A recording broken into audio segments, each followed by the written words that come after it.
Good afternoon and welcome to the SILA Foundation February webinar, Securities Basics. My name is Julie Mendel and I'm the Education Trustee for the SILA Foundation.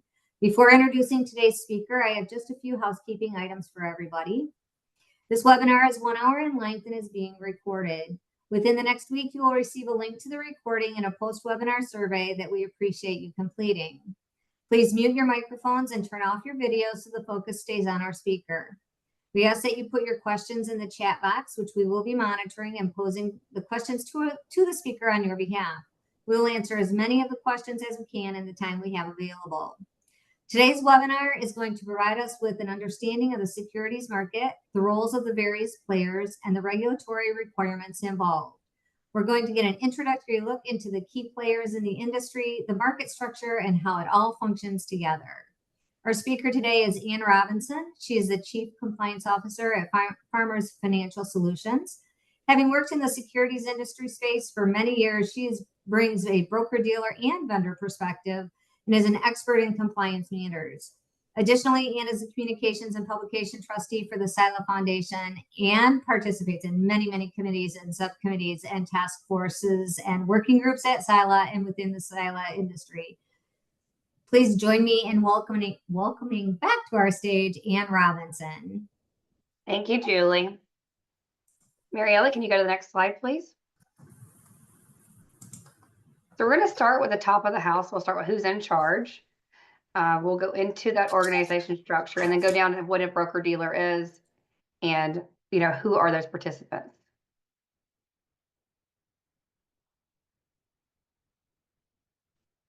So we'll primarily focus on the SEC side of the house today. So Securities Exchange Commission.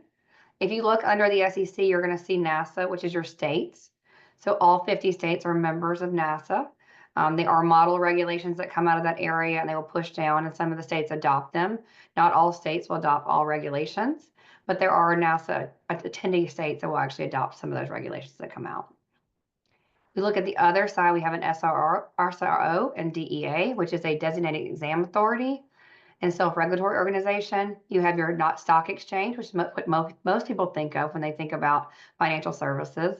You have FINRA, which is your exam authority, and you have MSRB, which is for your bonds.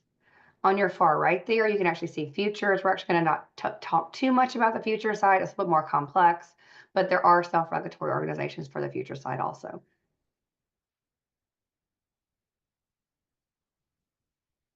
So really, what's a broker-dealer? It's a company that engages in securities transactions on its own or behalf of a customer. It meets with FINRA, so our regulatory is typically FINRA to protect investors, and it's compliance and supervision. So if you think of your typical Merrill Lynch, right, that is a broker-dealer. There are also broker-dealers that are affiliated with insurance companies, such as the one that I work for. And then you do have broker-dealers that are virtual. You think of your Robinhoods, and that's where you can actually just go online and place trades.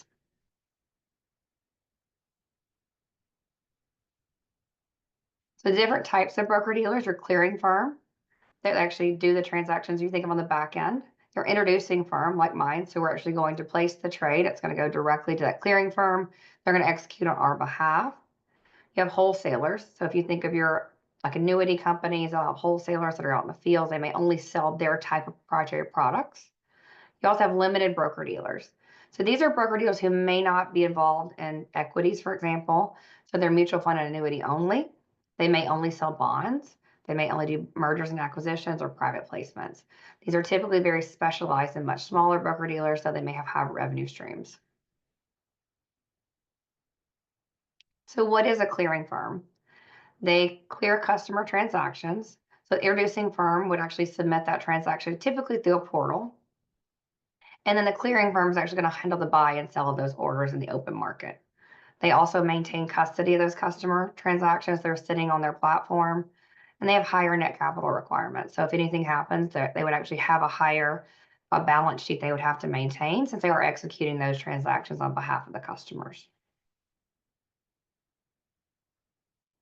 They're introducing firm. So it buys clients in the market that we don't actually hold custody of any of the funds or securities. So those are at the clearing firm. They're more relationship focused. So you think of the person you meet with when you go out to talk about your securities transaction. They work with clearing firms to execute transaction and provide margins. So really the front end piece of the business. So the wholesaler. So the wholesaler works with broker dealers and registered reps. They're typically your product experts. They know everything about the product. They require due diligence process in order to sell products, and they can have product specific training. So those of us who may be familiar with the insurance side, you may need training to sell annuities, long-term care. That's really the product specific training could be actually for the product itself too. So if there's an annuity, XYZ annuity, you would actually need to complete that product specific training with the wholesaler. Those limited broker dealers. There are actually a number of these out here. They're typically, sometimes you'll see bond focused, that's in your municipals, and then your annuity and variable annuities. Sometimes you'll see those tied to an insurance company. They are a risk adverse. You'll see many times they're actually going to sell products that are a little bit less risky. So they may not do ETFs or equities, but they are involved in mutual funds and variable annuities.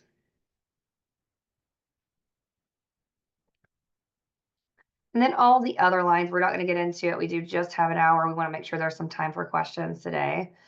So investment banking, sometimes you'll see these in the movies, right? The investment banking, they're actually screaming out trades, direct participation programs, investment companies. And investment companies where you're going to see your mutual funds. So those are actually the companies that are administering the mutual funds, your trading, your analyst, and your capital acquisition broker. So the next thing we're going to talk about is the different types of advisors. So what is an investment advisor? So you will see on the broker dealer side, there are typically commissions charged. So there may be an upfront commission that you pay. When you're looking at an investment advisor, you're going to see more fees. So you'll see here they charge fees for the advice. So it's actually maintaining that relationship you're paying for, not the actual transaction you're paying for itself. An investment advisor, different than a broker dealer, can be registered at a state level, the state administrator, or the SEC, where a broker dealer has to be registered with the FINRA at the federal level. So we look at these side by side. You'll see you have a broker dealer. Broker dealers are required to have a registered principal, so that's your supervisor. We'll talk a little bit about exams in a bit about the differences in those. And then under that's going to be your registered representatives. And then we have a non-fingerprint person. So this is really just someone that has been fingerprinted for purposes of background checks. They've been run through the FBI check so that you're ensured if they're touching checks or securities. Those individuals may be administrative in the office. And then your registered rep are the ones who have taken exams. Look at the investment advisor side. You have your investment advisor, which is your company, and your IAR, so your investment advisor representative, which are the individuals who are associated with that investment advisor. Municipal securities, similar structure, though you actually will see there's some entities underneath. So you've got your broker dealer who may actually sell and administer those municipal securities, your 529 plans, which are education planning, bonds, municipal advisors, and then your bank dealer. So you can actually see there's a couple different levels here under munis also.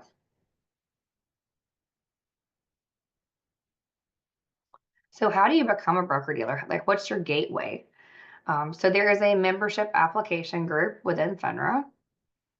If I were going to start a broker dealer tomorrow, I would need to go through this gatekeeper. They're going to ensure you're going to meet FINRA standards. They're going to help it grow and evolve. So even if I've actually had a membership application, I may have to file one in the future. So you'll see that underneath it's the TMA, so a change of membership.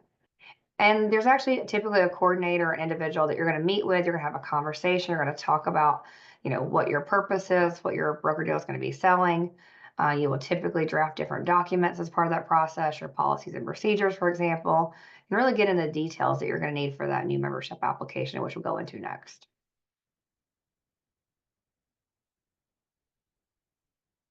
So if you wanted to become a broker dealer tomorrow, you're going to work with that MAP group. You're going to need a compliance plan to protect investors. So what are areas of concern? You're going to actually have to have a chief compliance officer. It's a required function for all broker dealers. So you're going to have to name someone in compliance, put together your supervisory program. So how are you going to supervise the people in the field? You're all going to do your supervision, your operational and financial. And so we'll talk a little bit about some of the standards in the next few slides, but the information provided is a 12-step standards that we have to meet. So we'll go through those 12 steps. So first, what's your business plan? If we think about business plan, many of us who may have, degrees in business or different areas, outlining your business plan, the who, the what, how are you going to do that? You're going to have to complete your licenses. So licensing registration. So we'll talk a little bit about exams, but most people in the financial services have multiple exams you have to take to get in the door. Those could be FINRA exams or could be state exams. You're going to complete that licensing and registration. You're going to have to identify how you're going to comply with the rules and regulations that are subject to your business model. You're going to talk about your contracts. Those could be vendor contracts or business relationships. What is really that support that you have for your broker-dealer model? So that's your fourth area. Business facilities. So this has really changed over the past 5 years. So, typically you would see a large corporate office or at least a home office space for business facilities. Where are you going to conduct business? Where the mail is going to come? Where's checks going? What's your business facility? Communications and operational systems. So on the broker-dealer side, we have very stringent requirements around communications. How are they monitored? How are they captured? So you're going to need to identify all of that operational systems you're going to put in place. You're also going to set up your net capital. So how much funding do you have? There are typically minimums depending on your different types of broker-dealers. You're going to determine your reporting requirements. So should there be a reporting? How do you send that to FINRA? Expenses, your market making, your risk to capital, and then if you have any type of clearing relationship. So we talked about clearing. There are some firms who are self-clearing. They're large enough they actually will do their own trades. Or do you have another clearing firm? Next is your financial controls. You'll need to define those in your business process. Any mechanism for, because it's industry practices, supervisory procedures. So to start a broker dealer, you have to draft your own procedures. You will align every rule with FINRA. You're going to say that how are you going to complete those, your who, what, where, and how evidenced. Very format that's created, and then you go into details about how you're going to actually maintain that supervisory structure to detect and prevent violations. You're also going to define what's your record keeping system. So where are the firm's files going to be housed? How are you going to make sure that they're compliant? They can't be deleted. That's part of every new membership application. And then as important is the CE program. So how are we going to keep everyone educated on new laws, new regulations? What's the defined continued education program? So if you look at just your overall specifics, you're going to need your business plan. 12 months, you typically outline how you're going to actually identify the first 12 months. Any officer qualifications. So you will see they will come in and typically look at an org chart and ask questions about those individuals who are responsible for different parts of the organization. You're going to wonder how many reps you have, how many locations, how you supervise those. If there's a large distance, sometimes you have to explain that. So if you've got 50 reps, you want to make sure you identify how they're supervised, if they're further apart within the organization. That business continuity plan. So what should happen if there's a tech outage? What should happen if your office closes? You want to put those together and identify if you have other locations you're going to work from. Could everyone work from home? I think we're mostly there now, right? Pre 2020, this was very important in your business continuity plan, but now most people have the ability to work from home. You want to create your money laundering procedures, making sure that you have reporting structure and how you would file should you identify any type of suspicious activity. And then privacy regulations, your Reg SP. So how are you going to comply with the consumer privacy laws? So once you do have a broker dealer, there's a couple different forms you may have to actually update. So we talked about the membership agreement. So should you change your business model at any point in time, you would need to go through a CMA, which is a continued membership application. So you see that there. Your Form BD. So if that's your really individual, the broker dealer itself has a form filing. If anyone's ever curious, so maybe you use a different company, you want to go up and look up, Merrill Lynch was my example before. They're probably one of the biggest names you hear of. You want to go and look up Merrill Lynch, you can actually go to FINRA broker check and look up. That Form BD is mostly public, but we do have to modify that using that Form BR, as you can see there on the right side. So any changes, it could be an address, it could be a disclosure filing, all of the changes in ownership have to be filed on the Form BD, and it's actually public information for you to go in and check to see how the firm that you're doing business with relates. So that CMA application. So we mentioned it's high level on the screen before, but there are triggers that would have you go in and change your membership application.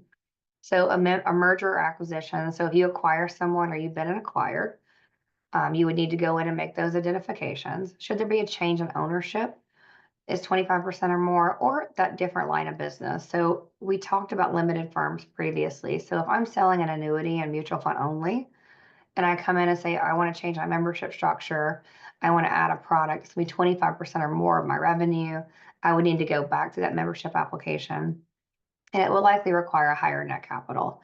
And really, any change in a material change in operations is defined in one of the FINRA rules, as we see here, would actually require that CMA. You will see that firms will actually go ahead and actually reach out to FINRA sometimes just to have the conversation about the CMA before they file it, because they want to make sure that you're getting all the information needed.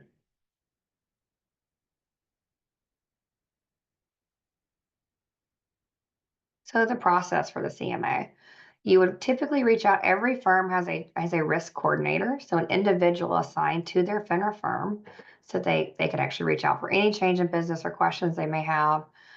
You would reach out to that individual, kick off your CMA process.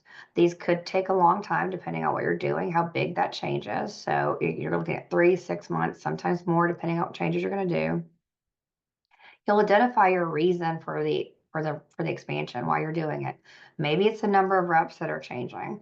So, maybe you initially filed thinking you're going to have 100. You've actually got to the point where you're like, okay, we're going to have 200 reps. I need to go back and refile.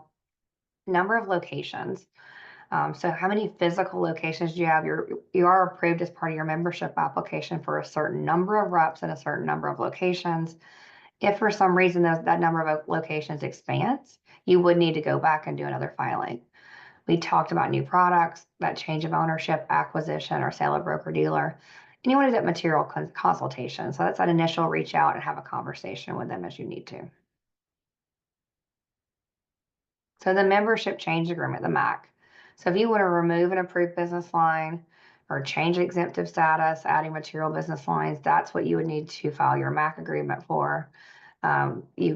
You don't see a lot of these typically, being in financial services, it's not something you're gonna do a lot in your career, but it could be a reason if you need to change that membership agreement. So the Form BD. So we talked about, this is a document that's publicly available. You would actually be able to go into your broker dealer registration. So there's a uniform application. It's the same for everyone. And FINRA and all of the states are actually going to be on that form. So if I wanted to be registered in the state of Alabama, I would go into FINRA's CRD system, and I would go in and file that registration. I may need to take an exam, but everything on that Form BD also specifies who's the ownership of that firm.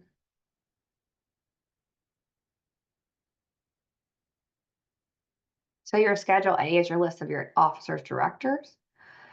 You will see that there are several positions listed here that are required or that are listed. So CEO, financial officer, operations, legal, AML. Most of the time you will see a CEO, you may see comp combined. So you have chief operating officer and your chief executive officer or chief financial officer. But you will note the chief compliance officer is required and cannot be more than one individual. So there's one person who's personally responsible for the compliance of the firm. They may have a support staff, but based on FINRA, you need to identify one single individual who's your CCO. So if you want to go in and file your BD amendments, you can do so within that central system. So that change in ownership, any disclosure. So disclosure can be complaints that have come in, any regulatory action that you've had against the firm. So maybe you've had a finding with a recent exam, you've got to go in and make that updated. Any changes in your clearing or custodian relationship. So if I have one of the major clearing firms that clearing for me and I'm going to switch to another one for some reason, I would need to go update that information. Any business conducted by the firm, or to remove any individual who may be listed as an officer. So say you have your prior CEOs retiring, you need to go in and file that. You have to make sure it's always accurate and it cannot be incomplete. So next, we talked about kind of that corporate layer. We're going to move down in the organization. So you have your BD. Now you're going to have a branch. So you have a uniform branch form. So very similar to the broker dealer itself. There's a form for the branch office. And you'll see it's going to have registration. You need to notify when that office is open. if it's closing, if you go in or actually need to terminate the branch, it'd be a termination. You also have to have an individual who is personally responsible for that branch. So you'll either have a supervisor who's listed on the branch itself, or a person in charge, which we call a PIC on the FINRA form.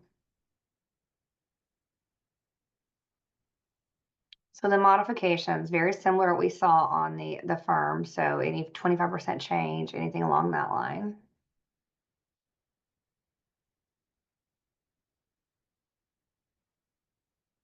So the initial forms. So there are the different types of forms we have, right? So you've got your initial form, which is your BD. You've got your people forms. This is kind of summarize what we just covered. So you got your new membership application. Under that, that's for your BD, your form BR. Those are continuing, and people are going to be your form BD, your ADV for the organization, your U4, and your non-registered fingerprint form. So we'll go into people now. So the next thing you're gonna have is individual registration. So if I'm looking at my individual registration, before I'm hired, I actually have to have a background check. So very similar to any other type of employment we see today, you're gonna have a pre-hire authorization. If you've been previously registered, I can actually go into FINRA and run a pre-hire check on an individual and see any prior registration information. You may have a credit report. A lot of people do run credit prior to being hired in financial services. The resume information could be pulled in. If you were previously affiliated with another firm, you will see that the firms will occasionally reach out and ask questions about that registration. But anything regarding the prior termination would be available on broker check or within Form CRD itself. We mentioned broker check earlier. So just like you can check a firm's history, you can check the history of any financial services professional you're working with. You just go to FINRA broker check. You're going to pull up, you'll be able to see their qualifications. So what exams have we taken? Any employment history they may have, their current registration, if there have been any disciplinary actions or any pending actions that are against that individual. And that would include even customer complaints if they were reportable.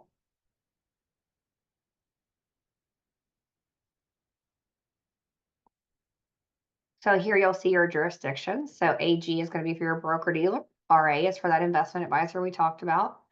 And you need to be registered in any state you're doing business in. So if you have a customer who may reside in one state, but they come to your office, I used to live in Memphis, Tennessee. Anyone who's familiar with that area, you could have customers from Mississippi or Arkansas very easily. So you'd want to be registered in all three of those states if you're doing business with customers who reside in those states. The next thing you're going to have is your DRP, which is disclosure reporting page.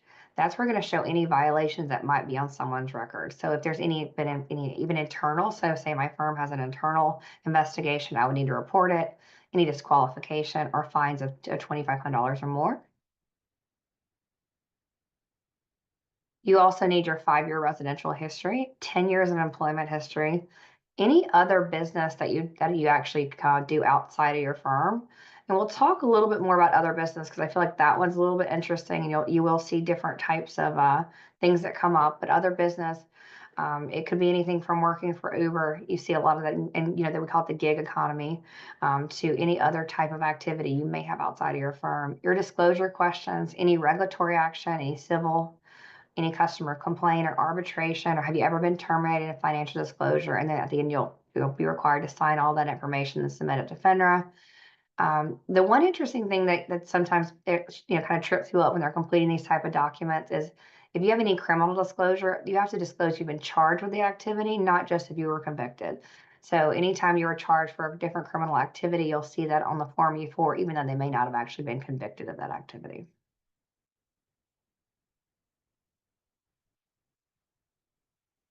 So the different types of disclosure you're going to have to make to your firm when you're hired. So your outside business activities, any outside accounts you have. So I work for Farmers Financial Solution. If I held an account at Merrill Lynch, I've used that example throughout, I would need to tell them that account, and they would actually need to get copies of my statements to make sure that there's no conflict of interest. I'm not trading on any information I should not be. I'm not trading ahead of customers. A private securities transaction is a type of financial transaction that doesn't involve something that's on a market. It's going to be off market. So it could be like a share in a different location, and you're taking profits from, you want to expect commission. Your financial, so that could be judgments, tax liens, for example. Legal events, so customer complaints, arbitration, any regulatory action, lawsuits, or arrest records are your types of disclosures you're going to see. So how important are disclosure requirements? So we did pull a couple cases in here. I know that Mary Ellen or Julie's going to talk about it this, and we actually offer a course later in the year through the SILA Foundation, and we really get into some of these cases, and they can be really interesting when you look at them. But if you want to look at, if you just say you forgot to amend your U4, right? There was a change, you didn't think it applied to you. This individual you can see here, he did not amend his U4. He was fined $5,000 and suspended for 5 months. So when you're suspended for 5 months from any firm, that means that you can't do business and you also can't be paid. So 5 months of not being paid for not filing something on the U4. So you'll look here, he willfully failed to amend his U4 and disclose he'd been charged with 4 felonies. They didn't disclose it until 2 years later. There were 3 felonies that were domestic assault and did not disclose those charged over 4 months after learning it from them. So even though these were not financial services related activities, it is very important that individuals keep their Form E4 updated. And you can see that FINRA takes this very seriously. So Form ADB. So Form ADB is for the investment advisor registration. So these will line up very closely. You'll see that you have to register with the Securities Exchange Commission or one of the states. So if, for example, I could be registered in the state of Alabama as an investment advisor, but not do business in any other state, or I could be registered with the SEC, the federal registration. I could amend those registration. I have those reports that need to be filed. You see your financial report there at the bottom that needs to be filed directly with the SEC.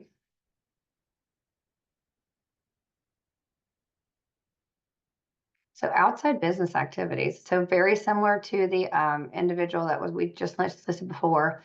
So a financial interest in any company, employment or compensated elsewhere, an officer or director or sole proprietor, independent contractor of another organization, trustee, partner, other than a passive investment. So if you think about outside business activities, I work for an insurance company. So the fact that, individuals are both registered with a broker dealer and they sell insurance directly, the insurance activity is an outside business activity. So you see a lot of outside business activities across the regulatory environment. And you will see that individuals will actually list these on their Form E4 and they're public on broker checks. So you can see if someone's affiliated with the other outside activity that's reportable. So another one here, so you'll actually, this person was barred for association in all capacities. So that means that based on his outside business activity or failure to disclose and provide the requested documentation, FINRA has actually barred him, so he can never participate in any activity for a broker dealer. They should not be working in an office for that undisclosed outside business activity and his failure to provide documents to FINRA. So again, this is something they take very seriously. If you're ever curious, FINRA has a public website where they list all of their disclosures, all their people fined, anyone who's been barred. Go in and take a look at it. But you will see that OBAs are actually one of the most common findings that we see for individuals who are registered with FINRA. So one more case, and this one's a little bit more recent. We pulled it in from last year. So this individual owned a fitness company. So he went out and started trying to raise funds for that company. You'll notice probably a common name, Camp Gladiator. A lot of my friends go to Camp Gladiator. So the individual was working, trying to raise money for this fitness company. He failed to disclose that. So he raised over $10 million for the company without getting that prior written approval. And then he failed to report it timely.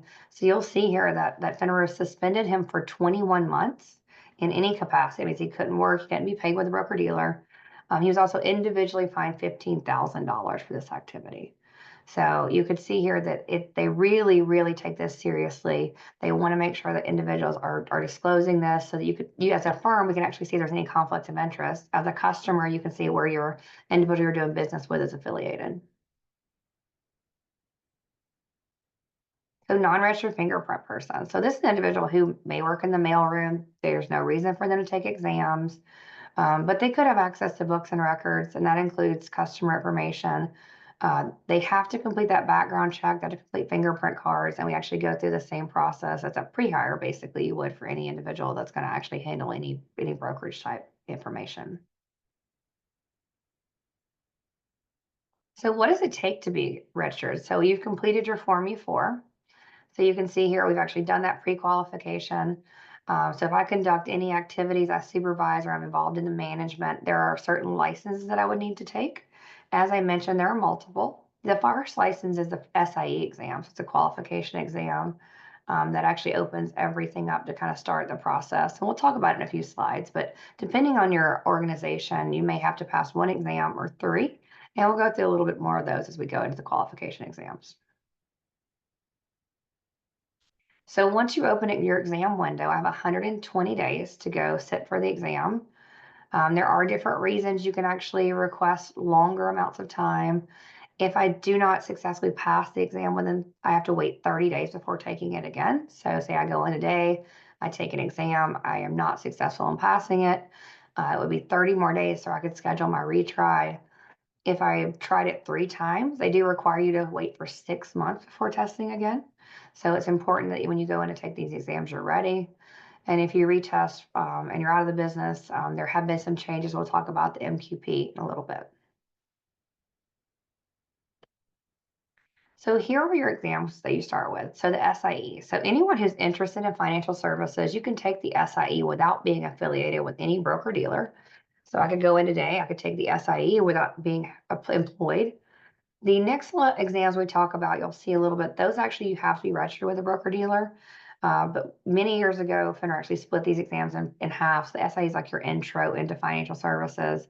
And then you would go in and take your next exam. So you'll see here, one of the most common is the Series 7, your general securities exam.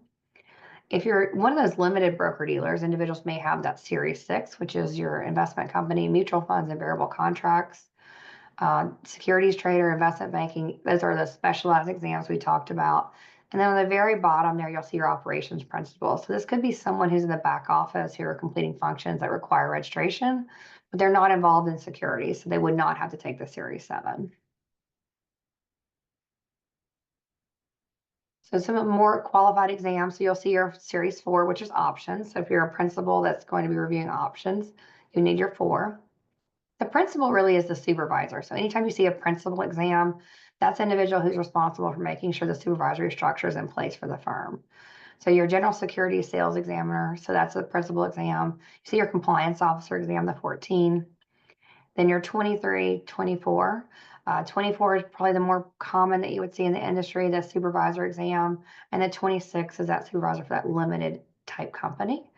Your 27 is your FinOps, so your financial operations person. So the person who's really keeping the books of the business, right? If you think about it that way, would need to have a 27 or 28.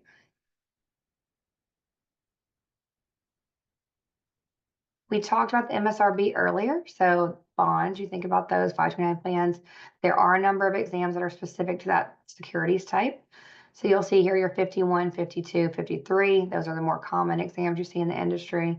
The 52 is that securities representative, so the person selling it. And then your 53, you'll see there is your principal exam. Futures, so futures are very complex, right? You have a commodities exam, there's a branch manager, so very similar to what we saw on the other side with a principal for those positions. So those individuals may be responsible for supervisory activities. There is a limited exam, so we talked about the Series 6, which was a limited, 26 was a limited principal. There's one here for the NFA as well.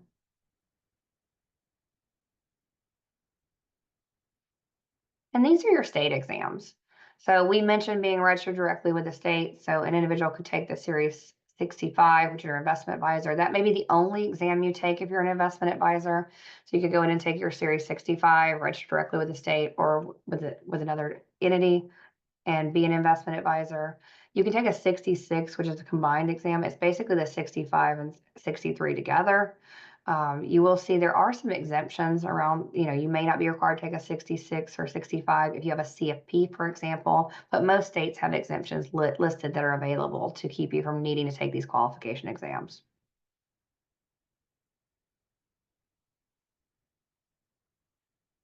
All of the exams you'll notice are administered through a gateway. So you can see here the individual, like FINRA, many years, it was all the broker dealer. We actually had to go in ourselves, right? The firm, there was no direct access for a person who was registered with FINRA to go in and make changes.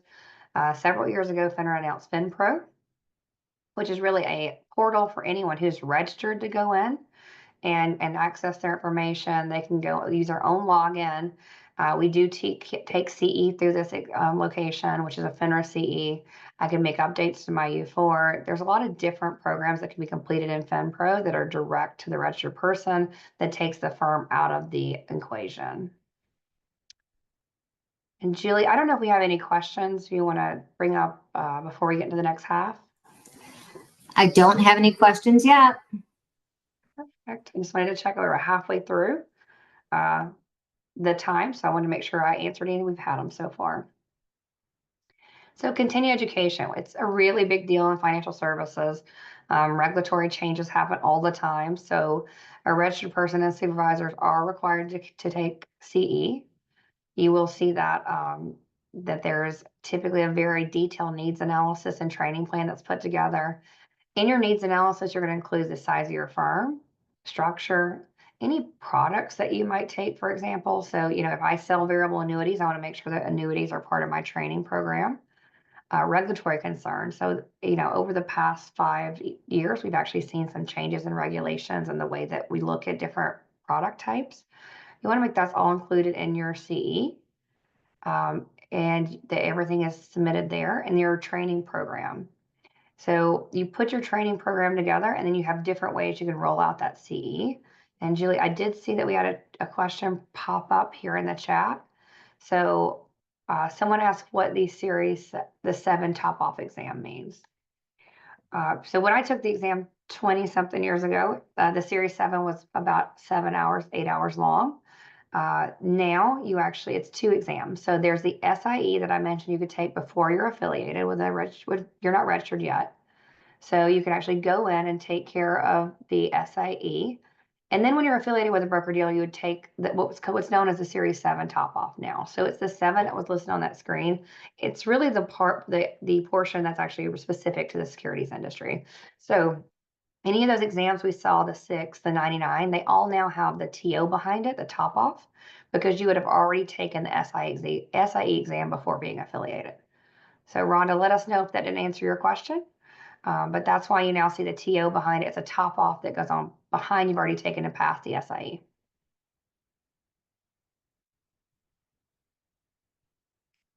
All right, can you go back one, Mary Ellen?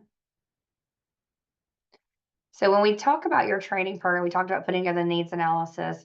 We'll go into different types of training now, and I did want to make sure I answered that question while we were still at it since it popped up.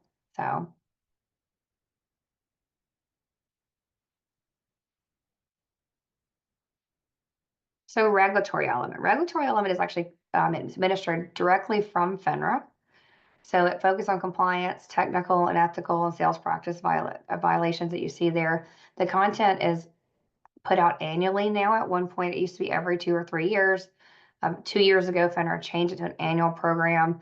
FINRA has all of our registrations, so they have all of my exams. So everything is lined up with directly when I'm registered. But you would need to go through, and you have to actually, it's not a scored exam, but you have to show proficiency, right? So you have to actually complete the questions until you pass it.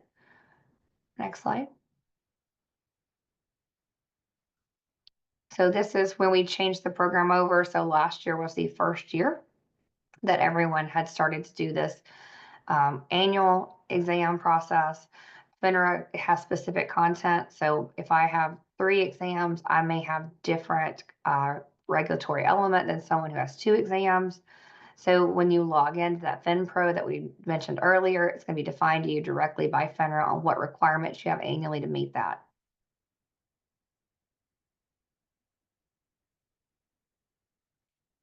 So when FINRA changed that, they also changed the exam period. So previously, if you were out of the industry for more than 2 years, you may be required to retest when you came back in, unless you got an exemption or a waiver. There was a study done that this actually seemed to have some issues against DEI. So for example, if someone had left the industry for childcare reasons or to take care of an aging parent, you were typically out for more than 2 years. With that, FINRA came in and developed the Maintaining Qualifications program, which gives you up to 5 years after you terminate, where you can go and do the CE directly, but you wouldn't have to retake when you come back in. So you can see there are two parts of that annually. Because they now have FinPro, the individuals who've left the registration with a firm can log in and complete those training requirements. without being affiliated, and they actually could come back to the financial services industry within 2 years or within 5 years instead of prior 2 years. So they can go in and do all of that CE needed and maintain their exam. And it should help live out the industry of people who leave for different personal reasons. They have plenty of time. The MQP started, I believe it was 3 years. I can get you at least, I'll get you the direct dates on that. We can send that out, but it was about 3 years ago. You did have to opt into it. So if you were out of the industry, there was a period of time you had to opt in. I believe it was March 2023. We can get you the exact information.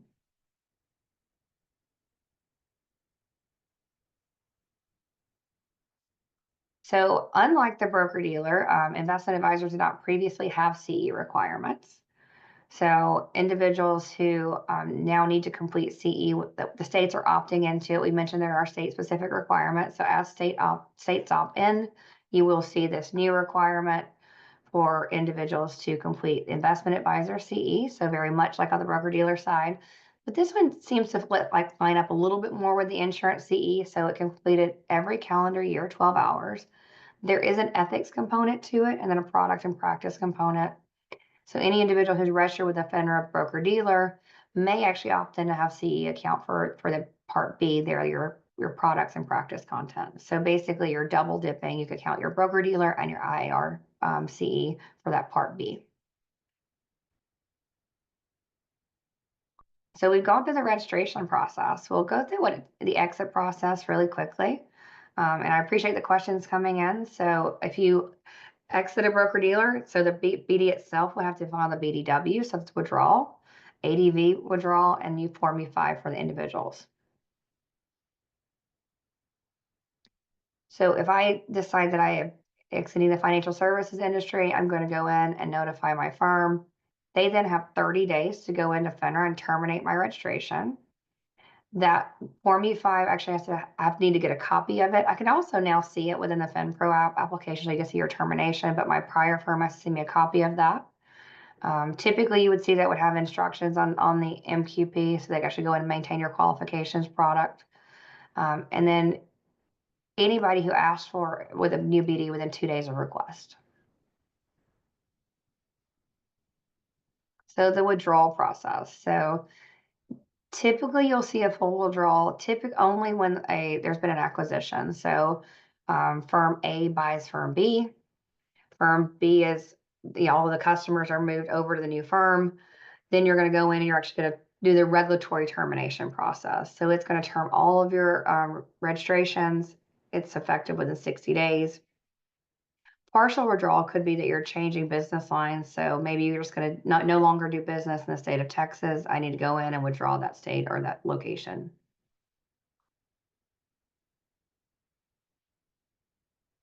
Very similar for the investment advisor. So full withdrawal, maybe I'm shutting down my investment advisor. I want to change the way it's registered. It could be location. I would go in and do that full withdrawal in all jurisdictions. So I'm going to terminate everywhere that I'm registered. And then the same thing with the partial. So I may go in and just actually change one specific location.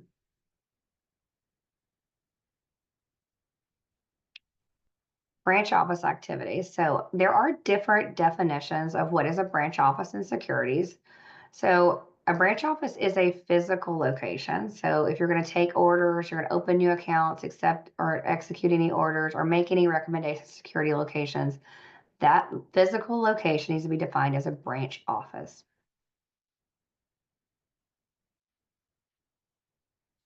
We also have non-branch locations, which we have to actually keep a list of and have them available for FINRA should they ask.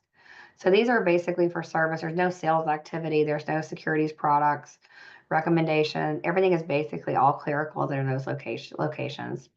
We've seen this sometimes in the hybrid work environment where someone may actually have a branch they go to a couple of days a week, but they're not doing any activity. So they may have a non-branch location also in addition to their formal branch location. Other types of non-branch locations. So they're not held out of the public. So if they were held out of the public, they would need a branch office. So maybe my home, right? It's not on my business card. It's not on my letterhead. It is my non-branch location. The primary residence, you will see that. So as long as there's no direct communication with customers, We've also seen what's called a location of convenience. So if I meet you there by appointment only, I don't hold out any regular office hours, and there's less than 25 transactions per year, and you can't have to be in that location less than 30 days in a calendar year. You'll see this sometimes with vacation homes where someone may go work there for a short period of time. Maybe it's 2 weeks per year. They don't meet that 30 days per year, and they're not hitting any other activities that we see there.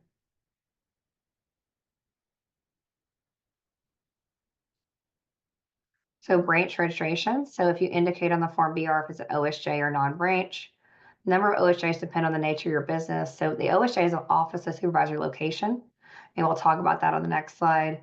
The branch has at least one supervisor and a registered principal, and the main office is always considered an OSJ. So that by the home office is going to be your OSJ location. You may not have any other OSJs that report into it, but there has to be at least one office supervisor jurisdiction.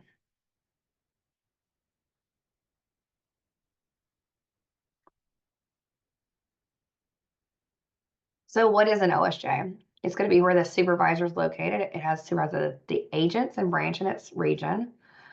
It's responsible for the approval of new accounts and the approval of retail communications. It may have custody of funds and endorse customer orders. It approve all retail communications and the main office for all other non-offices. So again, we have to have at least one OSJ. And thanks, Julie, for putting the MQP in there. I do know, I think there was a year program where they had to opt in. I think it might have been March of 2022. It should be on the FINRA notice. So what's another consideration for is it an OSJ? Do they engage a number of sales? The number of registered people at that location. So maybe you've got a large number of people who are located in one office. You may want to turn it into an OSJ. When you start thinking about supervision, this is actually not as applicable in today's date, but it really was very applicable. And some states have requirements around mileage. You have to be so many miles to your supervisor. But, pre-2020, when a lot of people were, physically going into office and all the files were paper, you really wanted to think about how far geographically that person was to their supervisor. And part of that is around the fact that all of the documents were physical, it was paper files. Now that we see that people have actually moved more remote, you're seeing that that distance is not a big deal as much anymore because individuals are able to review all of the activity online for their employees. So it's managed by that Series 2426. We talk about that general supervision. They have to enforce the policies and procedures. Typically, you're going to see periodic customer reviews. They have to have customer copies of their records and then inspect the branch office locations. You will see sometimes these functions may be delegated to another, maybe a back office function. So maybe the customer accounts are all reviewed by a centralized location in the back office, and the same for branch inspections. So a new definition that came out just a year ago, and this really came out of the fact, post pandemic, individuals are working from home, is the RSL. So it is a non-branch location, but think about a non-branch location where a supervisor might sit, right? So we're required to inspect them on a periodic basis, but it's not annually like you have with an OSJ. There are eligibility requirements not to be met. So, for example, the individual's got to be with my firm for more than 1 year. They can't have any disciplinary action that would actually make them not eligible for the RSL designation. And we do have to update their Form B4 with that info.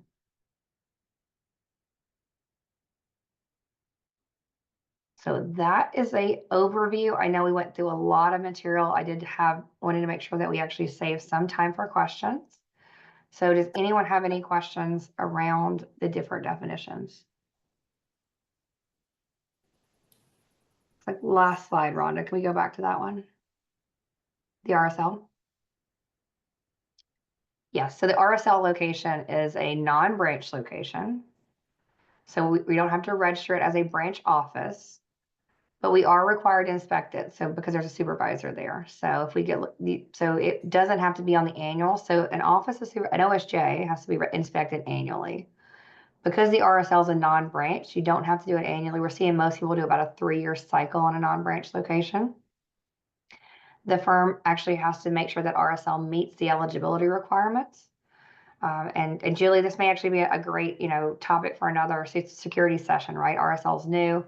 And there's a lot of details around it, right, when you start to get into it. But you have to make sure you're looking at those locations. It has to be called out on the Form U4, and make sure that everything is there. As far as the location of where the individual's staying is, typically you'll see it as a residence.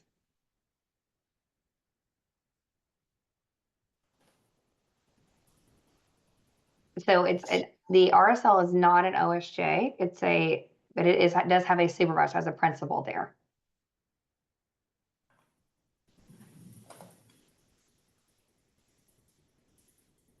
All right, there's a slide about registered branch offices they asked to go back to for a question.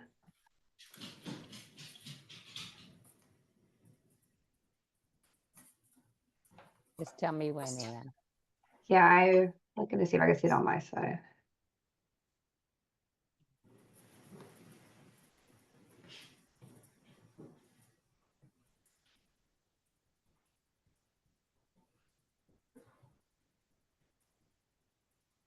I think it's slide 56. Yeah, because the next one is non-branch locations.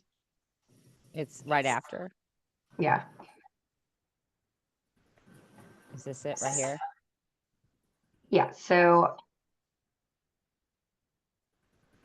to be a registered branch office, is that Lisa, what you're looking for? Or what the differences are? So there are a list of functions that would require it. So if you look at the OSJ slide, specifically would require registration. So retail communications, if you're doing a new account approval, for example, those would be required. Branch office registration is going to be, if you're holding yourself out, if you're meeting with customers, you would need to register as a branch. Those non-branch locations, you have those exemptions. So you're not holding yourself out as a branch. You're not meeting with customers. There's no approval that are happening in those branches. And you need to maintain those qualifications separately.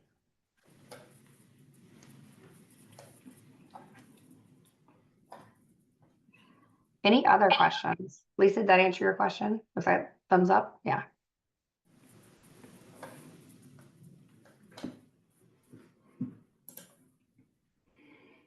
Great. Well, we appreciate everyone's time today. My email address is on there. I think, Julie, your email address is also public. If you guys have any questions or want to go in deep on any of these other topics, we can definitely make sure there are sessions available for everyone. And just to expand on what Ann commented on earlier, we will be having a virtual class in either August or September, just shortly before the annual conference, and it will go into a lot more depth than what Ann did here.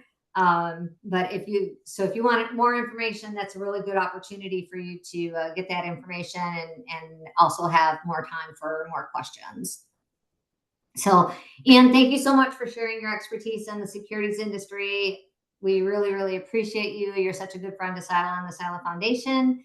And as a reminder to everyone else, our webinars are free of charge and they are open to the public. Sharing our invitations is appreciated.